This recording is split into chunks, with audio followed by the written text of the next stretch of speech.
peace in the Middle East, you say? Jared Kushner is right in the middle of peace talks, basically the backbone of the entire thing.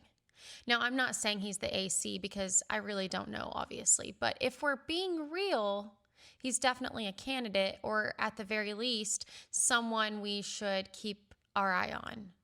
Because whether he is the guy or not, I think he definitely is probably someone that is ushering it all in or playing a part in that. But let's talk about why so many people think that. A lot of people who watch for prophecy point to Daniel 9:27, and it points to a man who will confirm a covenant with many for 7 years and then break it halfway through. And that's why any leader who brings peace in the Middle East gets so much attention on the topic.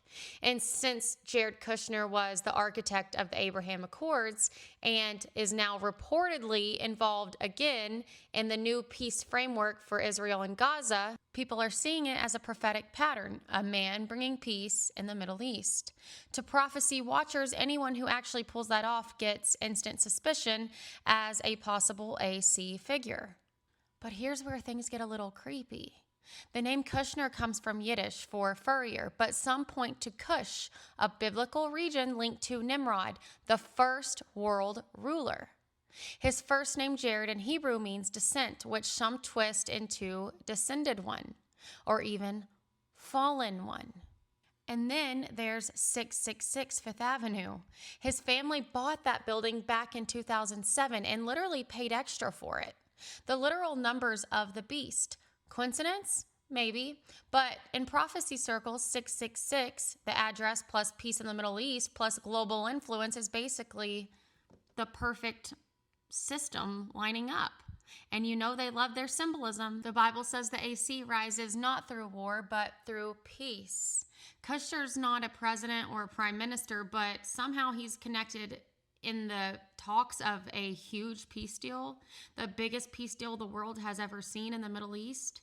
But he is also connected to Saudi Arabia, Israel, through the U.S. tech and finance. He operates quietly behind the scenes, yet somehow always ends up at the center of massive global moments. And that's the exact style that prophecy describes. A man of peace who later becomes a man of deception. Some even connect him to artificial intelligence and third temple technologies. He's invested in AI-driven systems, real estate data, and modernization projects tied to Israel. Critics say that he could play into the image of the beast in Revelation 13:15, or technology tied to worship and control. There's no proof, but it definitely adds another layer. I don't know, the pattern's all very interesting though.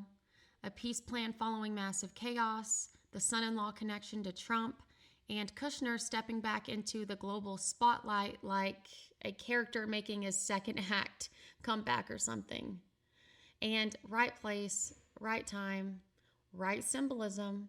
And a lot of theologians say, hold on, the AC will rule over a 10-nation confederacy, demand worship, and deceive the world. And Kushner's not really there yet, but I don't know, it could still come. So maybe it's a coincidence and maybe it's not. But what's undeniable is that everything is lining up in a very familiar way. So I don't know. What do y'all think? Is he the guy or just a piece of the puzzle? Either way, prophecy watchers are wide awake and paying a lot of attention to this one. Peace and security, they'll say. And then sudden destruction comes.